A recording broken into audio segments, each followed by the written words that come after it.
આજની ધર્મકથા. પ્રણામ. યશોધર ચરિત્ર અને એ ચરિત્રના અંતિમ ભવનો અંતિમ ભાગ. ગઈકાલ સુધી આપણે જોયું કે રાજકુમાર યશોધર જાન લઈને પરણવા નીકળ્યા છે. એ પણ એવી કન્યાને કે જે કન્યાની સાથેનું માગું કન્યાએ નાખ્યું છે અને રાજકુમારે અને આખા નગરે સહર્ષ વધાવ્યું છે. એટલે પોતાનો અંદરનો ઉલ્લાસ, ઉમંગ એ બધું પરાકાષ્ઠાનું છે. લગ્ન જેવી અતિ મહત્ત્વની ઘટના જીવનની, એ ઘટના કરવા જતા હોય ત્યારે આનંદ કેવો હોય, મનની અંદરમાં ઉમળકો કેવો હોય. અને એમને તો હોય એટલો હોય, નગર આખાને તો કેટલું જ હોય કે યુવરાજ પોતે જ્યારે આ નગરની રાજરાણીને લાવવા માટે જઈ રહ્યો છે તો નગરજનોના મનમાં પણ કેવો ઉત્સાહ હોય, પરિવારના મનમાં કેવો ઉત્સાહ હોય, અને ભવિષ્યના કેવા સપનાઓ હોય, કેવી કલ્પનાઓ હોય. આ બધા જ વાતાવરણની અંદરમાં અચાનકથી ફક્ત એક સાધુનું દર્શન થાય અને એ દર્શન માત્રથી આખી ને આખી પરિસ્થિતિ એ મોટો વળાંક લઈ લે. કદાચ યુ-ટર્ન લઈ લે એમ કહીએ તો ચાલે. ટર્ન અરાઉન્ડ થઈ જાય આખું ને આખું. આવા પ્રસંગો આપણે ક્યાં સાંભળ્યા હશે? જાન લઈને નીકળેલો રાજકુમાર એ દીક્ષા લેવા માટે જીદ કરે એવી વાત તો આપણા કલ્પનામાં, આપણા માન્યતામાં, આપણા શ્રવણમાં પણ ક્યાં આપણને સાંભળવા મળી છે. એ સમયના લોકોનું મન કેટલું જબરદસ્ત હશે, કેટલું મજબૂત હશે. આપણી નિર્બળતા એટલી બધી છે કે આપણે ધર્મ પણ કર્યો હોય ને તો પણ કોઈ દિવસ સ્પષ્ટ મનથી નથી કર્યો. એમાં પણ ક્યાંક ને ક્યાંક કોઈક વિકલ્પ તો ખરા જ. પ્રસંગ આખો પતી જાય પછી એ ધર્મનો હોય કે વ્યવહારનો હોય, જીવનનો કોઈ પણ પ્રસંગ હોય, આપણે બહુ સ્પષ્ટ છીએ કે આપણે હંમેશા વિકલ્પ સહિતના જ રહેશું. આમ કર્યું હોત તો સારું થાત, આની જગ્યાએ આ થયું હોત તો સારું થાત, જો આ કર્યું તો આ થયું, એ સારું થયું. આવા વિકલ્પોની આખી ને આખી વણઝાર આપણા હૃદયની અંદરમાં હંમેશા દરેક પ્રસંગ પછી રહે. અને એમાં એવો કોઈ ભેદ નહીં કે ધાર્મિક પ્રસંગો હોય તો ભાઈ ઈશ્વરે જે કર્યું તે સત્ય, ગુરુ ભગવંતે જે કીધું ને એ કર્યું, બહુ સહર્ષ સ્વીકાર. આવી વાત પણ આપણા મનમાં નહીં. ઉદ્વિગ્નતા, રતિ અરતિ એ જાણે આપણા ચૈતન્યનું લક્ષણ બની ગયું હોય એટલી હદ સુધી આપણા જીવનમાં ઓળઘોળ થઈ ગયું છે. અને એવા સમયે જ્યારે આવા મહાપુરુષોના દ્રષ્ટાંતો સાંભળીએ, લગ્ન કરવા નીકળ્યા ત્યારે એકદમ સ્પષ્ટપણે, અને હવે જ્યારે એક જાતિ સ્મરણ જ્ઞાન થયું ત્યારે પણ એટલી જ સ્પષ્ટતાથી નિર્ણય. પણ આ નિર્ણયને એમના પિતા સ્વીકારી નથી શકતા. મોહજન્ય જીવ, એને કેટલીક વસ્તુઓ દીવા જેવી સ્પષ્ટ દેખાતી હોય તેમ છતાં પણ સ્વીકાર ભાવ ન જ આવે. આખું જગત જાણી શકે કે આ તો બહુ સહજ છે, આનો સ્વીકાર કેમ ન હોય, પણ જેને મોહ છે એને કંઈક ને કંઈક વિકલ્પોથી પણ એનો સ્વીકાર ટાળવો છે. અને જ્યારે કુમાર કહે છે કે લગ્ન નથી કરવા, અને ત્યારે પિતા આગ્રહ કરે છે કે ભાઈ લગ્નની હારે શું વાંધો છે. પિતાને પોતાને પણ આ બધી નવભવની વાતો સાંભળીને વિરક્તિ તો પ્રગટી છે, સંસાર પ્રત્યેનો ઉદાસીન ભાવ તો પ્રગટ્યો છે, સંસારના ખરા સ્વરૂપનો ચિતાર એમની નજર સામે પણ આવ્યો છે, અને જે દુર્દશાઓ થઈ છે એ એમને પણ સંવેદી છે. સાવ કંઈ નાસ્તિક જીવ છે એવું નથી. પણ મારો પુત્ર દીક્ષા લઈ લેશે, મારાથી અલગ થઈ જશે, એ વાતનો અસ્વીકાર, અને એ અસ્વીકારના કારણે મનની અંદરમાં સતત એવો આગ્રહ કે કોઈ પણ ભોગે આને રોકવો જોઈએ. અને રોકવા માટેનું પ્રબળ નિમિત્ત તો અત્યારે લગ્ન જ છે. એટલે અહીંયા હવે માંડીને વાત કરવા, ચર્ચા કરવા બેસે છે કે લગ્ન જીવનમાં વાંધો શું છે. અને ત્યારે કુમાર કે જેનું મન હવે વૈરાગ્યથી પ્રચુર થયું છે, ભરપૂર થયું છે, તરબતર થયું છે, કદાચ અત્યાર સુધી એ આ વિષયનું ભણ્યા જ નહીં હોય એવું બની શકે, પણ આ નવભવની વાતો સાંભળીને સહજપણે આત્મામાંથી કેટલાક ભાવો એમના પ્રગટ્યા હશે. જીવદળ જ એવું હોય કેટલાકનું કે જેમાં આત્મિક સ્ફૂર્ણાઓ એ એમની માટે બહુ સહજ હોય. કેટલાક પ્રસંગોએ એમની બુદ્ધિ એમને અચાનક કંઈ સુઝાડે એવું નહીં. મુખ્યતયા એમનું આત્મા જ એ એમને સ્ફૂર્ણાઓ અપાવે. એમાં બુદ્ધિનો, હૃદયનો, મનનો એ રોલ પ્લે બહુ ઓછો હોય.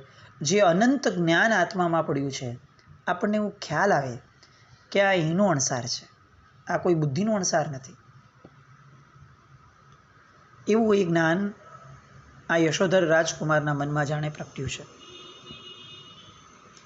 અને હવે એ ચર્ચા કરે છે. પિતાજી પૂછે છે કે ભાઈ દીકરા, તું મને એમ કહે કે સ્ત્રી સાથે લગ્ન કરવામાં શું પાપ લાગવાનું છે? અને ત્યારે હવે માંડીને દીકરો વાત કરે છે કે પિતાજી, સ્ત્રી ઉપરનું મમત્વ, સ્ત્રી સાથેના લગ્ન એટલે એવો જીવલેણ વ્યાધિ છે કે જેનું કોઈ ઔષધ જ નથી. એવું નથી કે સ્ત્રી ભયંકર છે, સ્ત્રીનો અવતાર ભયંકર છે.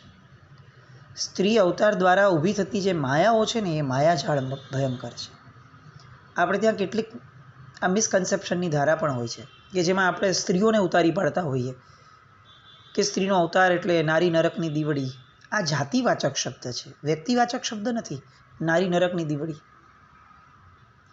કોઈ વ્યક્તિગત સ્ત્રીઓ માટે લખાયું હોય એવું નહીં, આ અવતારની જ વાત છે.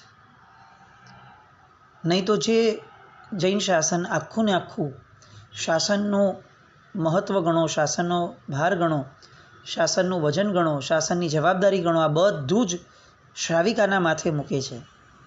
એ જૈન શાસન એ જે અપેક્ષાએ નારી નરકની દીવડી બોલે છે ને, એ અપેક્ષાએ સમજ્યા પછીથી આ વાક્યનો ઉપયોગ કરવો જોઈએ. અહીંયા પણ સ્ત્રી સાથેના લગ્નની વાત છે એટલે દરેક લગ્નની વાત નથી. મોહજન્ય લગ્ન કે જે લગ્નોના સામાન્ય પરિણામો આ જ હોય છે, જે આપણે પણ અનુભવીએ છીએ, અહીંયા એની વાત છે. કોઈ સ્ત્રીને ઉતારી પાડવાની વાત છે એવું નથી. પણ એક સામાન્યપણે જેમ કરિયાતું કડવું જ હોય, એમાં આપણા ઘરે જે કરિયાતું ઉકળ્યું ને એનો વાંક નથી, આ કરિયાતાની પ્રજાતિનો વાંક છે. એને કુદરત તરફથી મળેલા જે ગુણધર્મો છે એ ગુણધર્મોનો વાંક છે. અને વાંક પણ આપણી દ્રષ્ટિએ છે, બાકી એની માટે તો એ પણ લાક્ષણિકતા છે, કડવાશ. આ તો આપણને કડવું ભાવતું નથી એટલે આપણે કડવાશને આપણે વાંક ગણીએ છીએ. બાકી એ દરેકની પોતપોતાના ગુણધર્મો, પોતપોતાના સ્વભાવ, પોતપોતાની લાક્ષણિકતા. એ અપેક્ષાએ અહીંયા આ વાત મૂકી. અને દીકરો કહે છે કે જુઓ, લગ્ન કરવાથી મોહની વાસનાઓ વધતી જાય છે.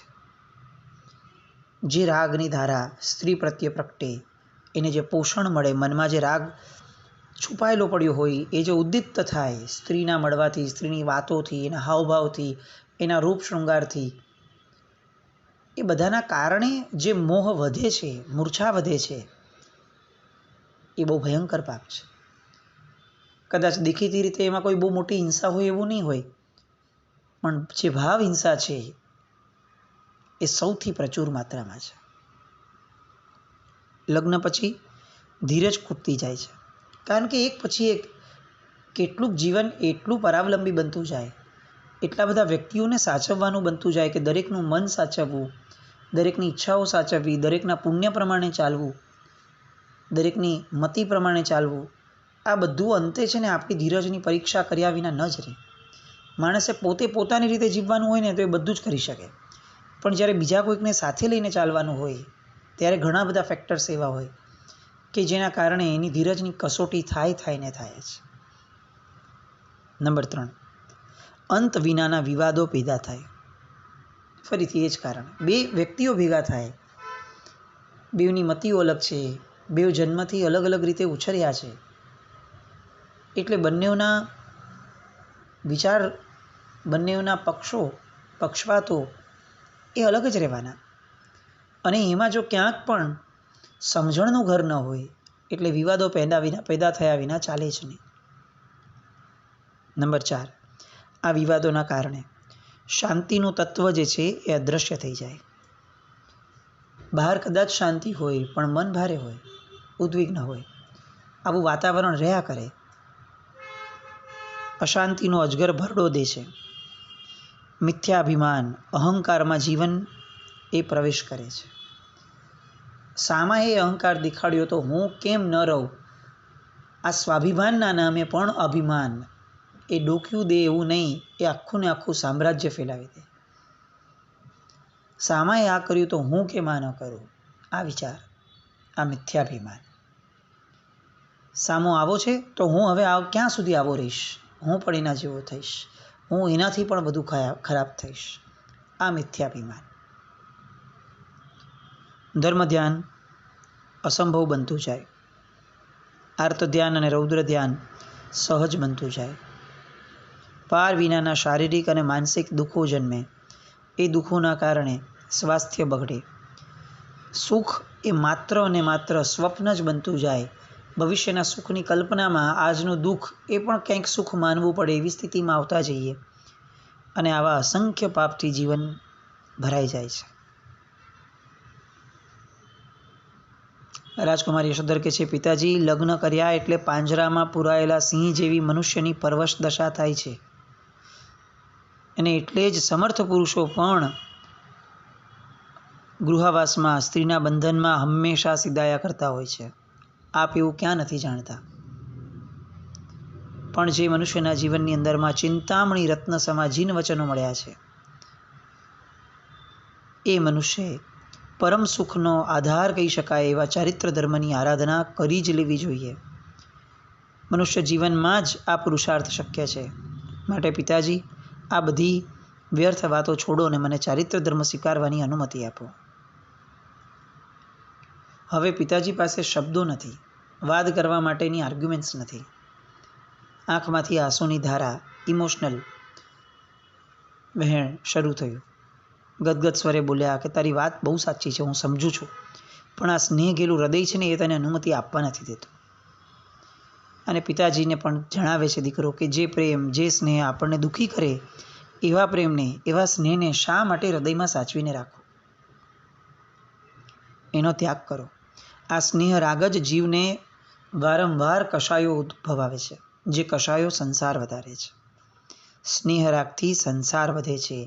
સ્નેહ રાગનું નષ્ટ થવું એ જ સંસારના નિર્વાણનું કાર્ય કરે છે. બધા જ ઊભા છે, બધા ઊંડા વિચારમાં ડૂબી જાય છે. અને પછી છેલ્લો દાવ ફરી પાછું પિતાજીનું મન મૂકે છે કે ચાલ, તારી બધી વાત સાચી છે, તું તારું સુખ જોઈ રહ્યો છે, બધું બરાબર છે, પણ બોલી કોડ ભરેલી કન્યા એનું શું? આપણે તો હજી આપણા નગરમાં બેઠા છીએ, આ વાતની એને જાણ પણ ક્યાં કરી છે? એના મનને દુભાવવાનો અધિકાર તને કોણે આપ્યો? એ તો લગ્ન કરવાના આટલા બધા સ્વપ્નાઓ સેવીને બેઠી છે, એ રાહ જુએ છે. તું અત્યારે દીક્ષાની વાત કરે છે, એ એની માટે કેટલો આઘાત થશે. તો એકનો આઘાત એ આપણો આનંદ બને એવું કઈ રીતે ચાલે? અને ત્યારે રાજકુમાર આર્ય સંસ્કૃતિની આ જાહો જલાલી જે એ એમને વારસામાં મળી છે ને, એ વારસાના આધારે એ બહુ ખુમારીપૂર્વક કહે છે કે પિતાજી, આપ રાજકુમારીને સુયોગ્ય વ્યક્તિ સાથે આ વૃત્તાંત મોકલી આપો. જો એને ખરેખર મારા પ્રત્યે પ્રેમ છે તો હું દ્રઢપણે એવું માનું છું કે મારા પસંદ કરેલા શ્રેષ્ઠ માર્ગને એ પણ પસંદ કરશે. આર્ય સન્નારીઓ એ જેને એકવાર વરી ચૂકીને એની ઈચ્છા એ એની માટે આજ્ઞા બને, અને એના પગલે પગલે ચાલવું એ એની માટે ધર્મ બને. હું નિશ્ચિતપણે કહું છું કે એ સન્નારી છે, અને એટલે જ એ ચોક્કસપણે આ જ માર્ગને સ્વીકારશે. નક્કી થાય છે કે રાજપુરોહિતને મોકલવો. વિદાય કર્યા. એ જે સભા હતી એ સભાનું વિસર્જન થયું. રાજપુરોહિત ગયા, પાછા આવ્યા. આ અરસામાં આમ પણ લગ્નનું મુહૂર્ત જે હતું એ તો પસાર થઈ જવાનું હતું. રાજપુરોહિત ત્યાં પહોંચ્યા. દ્વાર રક્ષકને કીધું કે રાજકુમારીને કહો કે મહારાજા વિનયેન્દ્રનો સંદેશો લઈને એમનો પુરોહિત આવ્યો છે અને એમને તાત્કાલિક મળવું છે. રાજકુમારીએ પૂછ્યું આવીને કે શું સંદેશો આપવાનો છે? નિસંકોચપણે કહો. અને ત્યારે આ રાજપુરોહિત કે જે બહુ જ વ્યવસ્થિત વ્યક્તિ છે સંદેશો આપવા માટે, એ આખી માંડીને વાત કરે છે કે બહુ ચિત્ત ધરીને સાંભળજો. અને લગ્નની જાન નીકળી. મહાત્માના દર્શન થયા, હાથી ઉપર મૂર્છિત થયા, પૂર્વભવ યાદ આવ્યો, વિરક્તિ પ્રગટી, પિતા સાથે સંવાદ થયો, ચારિત્રનો નિર્ધાર થયો. આ આખો વૃત્તાંત કહે છે. રાજકુમારી બહુ જ સ્થિત પ્રજ્ઞ છે, સાંભળે છે આખો જ, કોઈ રોકકોડ હાઈવય કાંઈ નહીં, પેલા આખી વાત સાંભળે છે. આ સુજ્ઞ વ્યક્તિઓનું બહુ જ મોટું લક્ષણ હોય છે અને મૂર્ખ વ્યક્તિઓનું એકદમ ઉછળીને આવે એવું લક્ષણ હોય છે. આખી વાત શાંતિથી સાંભળ્યા વિના એ વાતને રિસ્પોન્ડ કરવો, રિએક્ટ કરવો એ મૂર્ખતા છે. આ રાજકુમારી સુજ્ઞ છે. આઘાતજનક સમાચાર છે, પણ આઘાત ક્યારે લેવા કે જ્યારે આખી વાત પૂરી થાય. કારણ કે અંતે જ સમજાશે કે આ વાત હકીકતની અંદરમાં કઈ દિશામાં લઈ જવા જેવી છે. આખું સાંભળી લે છે અને છેવટે પૂછે છે કે આ નવભવનો જે વૃત્તાંત જેના કારણે એમને વૈરાગ્ય થયો છે, શું મને આપ એ જણાવી શકશો? બહુ જ સ્થિરતાથી આ વાતો, આપણે આપણી જાતની કલ્પના કરીએ અત્યારે રાજકુમારીની જગ્યાએ, આપણને ખરેખર લાગે કે આ રાજકુમારીમાં જેટલું શિક્ષણ હશે એટલું આપણે દીકરીઓ, આપણા ઘરની વ્યક્તિઓ MBA ભણેલી હશે ને ચોબલ ગ્રેજ્યુએટ હશે, બધું જ હશે, પણ આ સ્થિરતા, આ શિક્ષણ એ આજે અલભ્ય છે. નવભવની વાતો સાંભળે છે. પુરોહિત બધું કહે છે. સાંભળતા સાંભળતા એ રાજકુમારી મૂર્છિત થાય છે. એને પણ જાતિ સ્મરણ જ્ઞાન પ્રગટ થાય છે અને તરત એ એમને કહે છે કે કુમારના મનોરથ પૂર્ણ કરાવો, દીક્ષાની અનુમતિ આપો, કારણ કે મારું મન પણ સંસારથી વ્યક્ત બન્યું છે. અને આમ શ્રેષ્ઠીઓ સાથે, નગરના અનેક લોકો સાથે, મહારાજા પોતે સ્વયં, મહારાણી પોતે, રાજકુમાર, એમના મિત્રો, રાજકુમારી, એમના માતા પિતા, એ નગરના વ્યક્તિઓ, શું સ્નેહ હશે એકબીજાનો. આ બધા જ ભેગા થઈ અને દીક્ષાનો ઉત્સવ કરે છે. અને યશોધર મુનિ કે જેમણે ધનકુમારને આ આખું ચરિત્ર કહેવાનું શરૂ કર્યું હતું, એ ધનકુમારને કહે છે કે આ મારું ચરિત્ર અને આ મારી દીક્ષાનું મૂળ કારણ, આખી ઘટનાનો વૃત્તાંત, નવભવની અમર વાતો એ અહીંયા યશોધર મુનિ પૂર્ણ કરે છે. એ પછી ધનકુમારનું શું થયું એ અલગ વાતો છે, પણ આ બધું સાંભળ્યા પછી આપણે શું કરશું? આપણે હવે નવી કઈ વાર્તા ઊભી કરવી છે? આપણા જીવનની કથાઓ ઘણી છે, પણ લોકો વાર્તા કરી શકે એવી વાતો નથી. વર્ષ આવી રહ્યું છે, વિક્રમનું સંવત બદલાઈ રહ્યું છે. આપણી માટે બહુ ઉચ્ચતમ આલંબન કહી શકાય એવા દિવસો હવે આવવાના. સરસ્વતી માતાનો દિવસ, લક્ષ્મી માતાનો દિવસ, પરમાત્મા છઠનો પચખાણ છેલ્લું જે કરે છે, આખું સમવસરણ જે છઠનું પચખાણ લઈને 48 કલાકની જે દેશના સાંભળે છે, આ બધી વાતો. અને આ બધી વાતો જેમને જેમને મહાત્માનો યોગ છે એ બધાને સાંભળવા મળશે. ન મળે તો ઘરે બેસીને પણ, જેમ આપણે રાસ વાંચતા હોઈએ છીએ નૌપતજીના દિવસોની અંદરમાં શ્રીપાળ રાજાનો, એવી રીતે આ દીપાલિકા પ્રવચનની પુસ્તિકાઓ પણ ઘણી ઉપલબ્ધ છે. ક્યાંક મહાત્માનો યોગ ન હોય તો ચોક્કસપણે દીપાલિકાના પ્રવચનો સાંભળવા જોઈએ.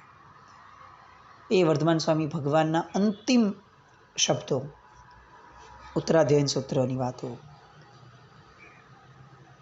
અલગ અલગ બધી જ વાતો, એ ધન્યતીરસ, એ કાળી ચૌદસ, એ અમાવસ્યા, એ બેસતું વર્ષ કે જે આપણા અનેક લોકોની શ્રદ્ધાનું કેન્દ્ર છે, એ બેસતા વર્ષનું શુભ સવારનું માંગલિક, એ દ્વારોદ્ઘાટન, આપણા બધાના જીવનમાં આ પ્રસંગો આવશે.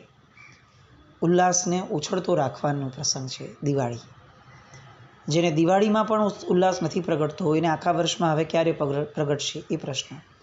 પારંપરિક વસ્ત્રો આપણા જીવનમાં આવવા જ જોઈએ. આ દિવસોની અંદરમાં આ વિદેશી રહેણી કરણી એનો ત્યાગ થવો જ જોઈએ, કારણ કે આ વિક્રમનું સંવત્સર છે. આ કોઈ જીસસનું પર્વ નથી, આ જીસસનો તહેવાર નથી, એ કંઈ 1 જાન્યુઆરી નથી કે ક્રિસમસ ઉજવાય અથવા ક્રિસમસની જેવા કપડાં પહેરાય, ક્રિસમસની જેમ ફક્ત અને ફક્ત જલસા કરવામાં દિવસો જાય એ નથી. આ પર્વ છે, આ તહેવાર નથી. વર્ધમાન સ્વામી ભગવાનના નિર્વાણનું પર્વ છે.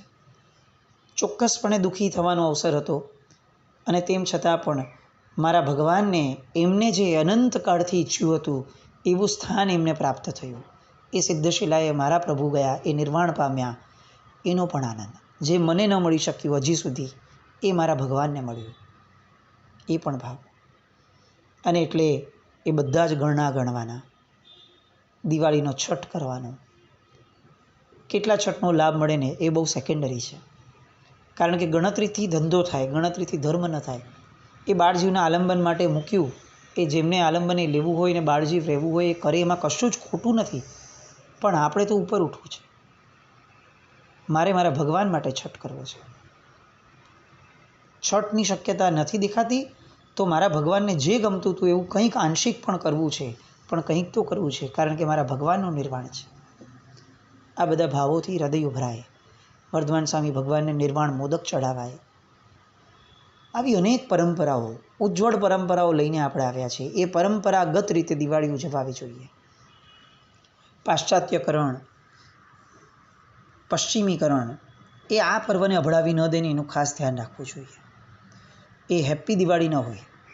એ હેપ્પી શબ્દ જ આપણો નથી. આપણે શુભ મંગલ કામનાવાળા છીએ. એ બેસતા વર્ષની શુભકામના અપાય, એ દિવાળીની મંગળ કામનાઓ અપાય. મંગળ ઈચ્છશું તો મંગળ થશે. અને જે શબ્દો અસંખ્ય વર્ષોથી આપણને પરંપરામાં મળ્યા છે, અસંખ્ય શુભ આત્માઓએ જેને ઘૂંટ્યા છે, એ જ શબ્દો ખરા અર્થની અંદરમાં મંત્ર બન્યા છે. અને એટલે પારંપરિક શબ્દોથી આપણી દિવાળીની શુભકામનાઓ અપાય, એ પણ એટલી જ મહત્ત્વની છે. મુબારક શબ્દ છે ને એ એવી પરંપરાનો છે કે જે પરંપરાના કારણે જૈન શાસને આ આર્ય દેશે એના અસંખ્ય કહી શકાય એવા ધર્મ તત્વો, ગ્રંથો, ભગવાન, આ બધાનો કચ્ચર ઘાણને ભૂક્કો જેને બોલાવ્યો છે, એ પરંપરાના શબ્દોને આપણા પર્વની અંદરમાં કેવી રીતે વપરાય એનો પણ વિચાર આપણે કરવો જોઈએ. બસ આવા બધા વિચારોથી આપણું મન ખૂબ પવિત્ર રહે. દીપાવલીના પર્વની શુભ મંગળ કામનાઓ. જીના જ્ઞાનૃત કંઈ પણ બોલાય તો મિચ્છામિ દુક્કડમ જૈનમ જયતિ શાસનમ. દીપાલિકા પર્વ પછીથી ધર્મકથાનો બીજી કથાથી પ્રારંભ કરીએ. આ ચરિત્ર દ્વારા આપણા જીવનની અંદરમાં પણ કંઈક સરસ મજાનો બોધ પ્રગટે એવી મંગલ કામના. બધાને નૂતન વર્ષની શુભ મંગળ કામના.